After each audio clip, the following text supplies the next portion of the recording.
여러분의 구독은 영상을 제작하는 데 큰 힘이 됩니다. 영상을 보시기 전에 구독과 좋아요 꼭 부탁드리겠습니다. 아울러 회원이 되시기를 원하시는 분들은 유튜브 채널 홈피 구독 옆에 있는 가입 버튼을 눌러주시기 바랍니다.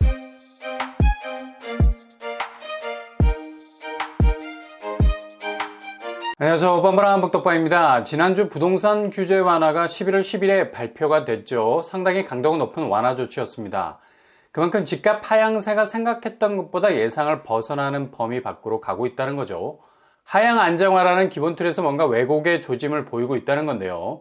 이건 금리 인상이라는 요소가 현재 절대적인 영향을 주고 있기 때문에 하락의 강도가 생각보다 점점 파장이 커질 수 있다는 위험 신호로 느껴질 수밖에 없는 거죠. 그래서 서둘러서 이런 선제적인 대응을 한 것 같습니다. 금리 인상이라는 건 정책적 변화라는 판단에 의해서 실제로 언제든 그 기조를 달리하는 궤적을 만들어낼 수 있습니다. 그러나 금리 부담이라는 포비아, 심리적인 공포감을 불러오는 측면이 절대적이기 때문에 금리 부분에서 파격적인 변화가 눈에 보이지 않으면 부동산 심리는 실제 부동산 경기를 점점 침체 국면으로 빠뜨리는 경우가 많다는 거죠. 이런 하락세는 지표로 그대로 나타나고 있습니다. 지난주 서울 집값은 10년 만에 최대 하락폭을 찍었었습니다. 서울은 마이너스 0.34%, 2012년 6월 둘째 주 이후로 가장 하락폭이 컸던 것으로 보이고요. 수도권은 마이너스 0.4%, 중 인천은 마이너스 0.51%, 경기는 마이너스 0.41% 하락을 기록했죠. 그리고 전세가도 동반해서 흔들리는 모습을 보이고 있습니다. 전국 아파트 전세 가격 지수는 전주보다 낮은 0.37%를 기록했습니다.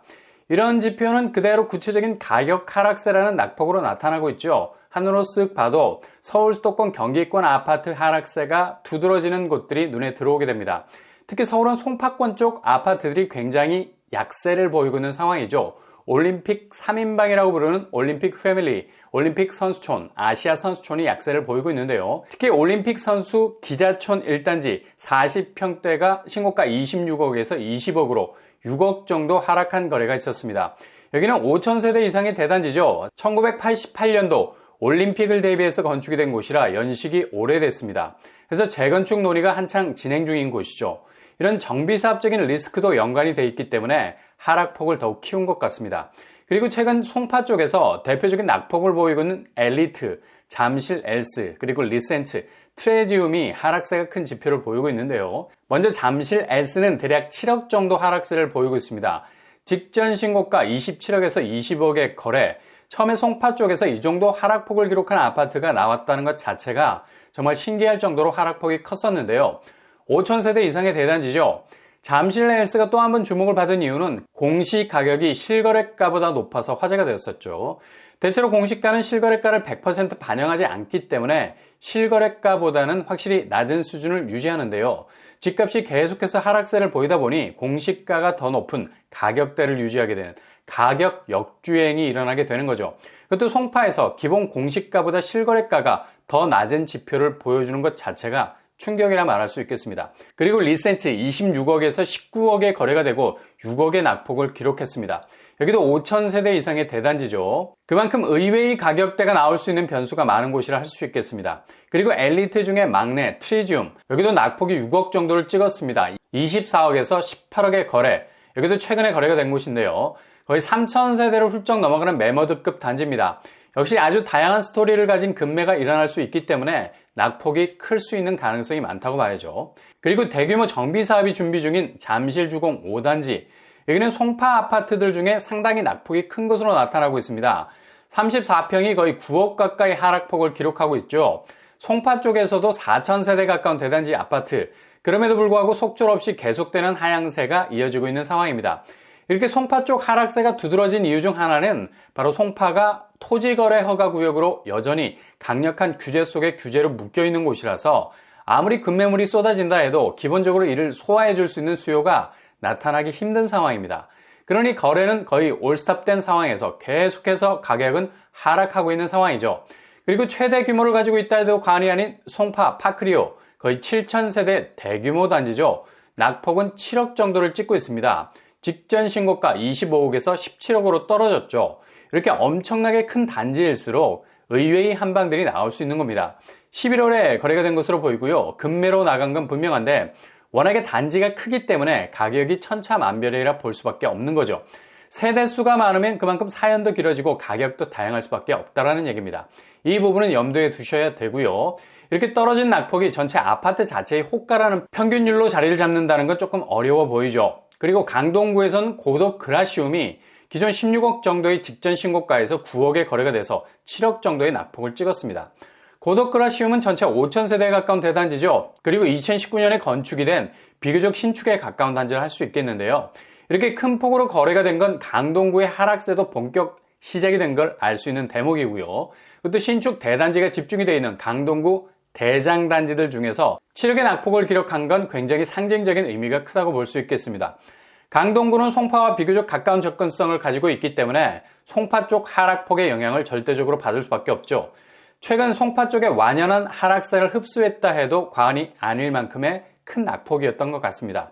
그리고 거의 불변의 강력한 상승세만 기록했던 과천, 그동안에 불장이라는 온기가 여전히 남아있어서 지금의 부동산 하락세에 대해서 강력하게 버티고 있었던 곳이라 할 수 있죠. 그러나 과천도 결국 부동산 조정기의 대세 하락장이라는 불화살을 피하지 못했습니다. 직전 신고가 18억에서 12억의 거래, 대략 5억 이상 떨어졌죠.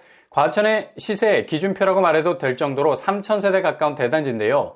속절없이 가격 저지선에서 밀려나는 걸 볼 수 있습니다.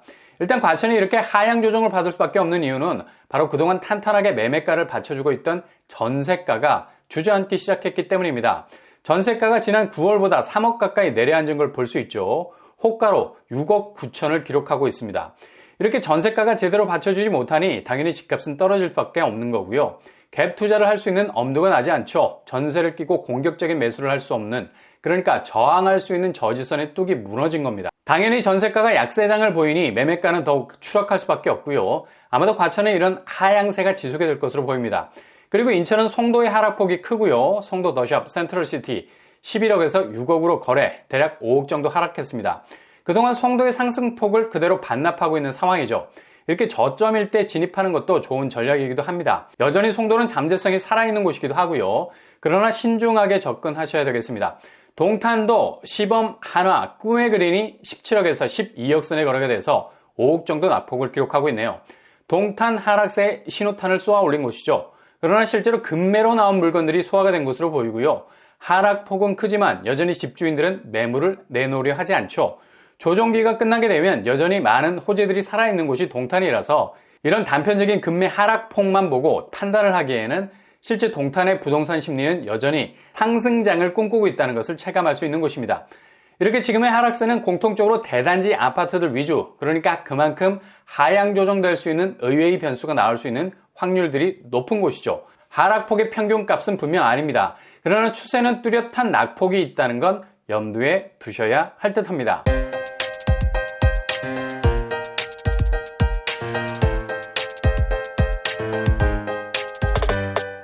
오늘의 부동산 크래커처, 서울 수도권 경기권 아파트 하락세가 계속 이어지고 있습니다. 그러나 이런 낙폭을 기록한 곳들은 뭔가 특별한 이유가 있다는 것. 대세 하락장의 영향도 받지만 일시적인 변수로 단편적인 샘플일 수도 있다는 점 기억하시고요. 여러분의 내 집으로 가는 길 중단하지 않고 끝까지 전진하시면 되겠습니다. 이번 한 주도 꽃길만 되실 수 있기를 바랍니다. 이상으로 뻔뻔한 복덕방을 마치겠습니다. 구독과 좋아요 부탁드립니다. 감사합니다.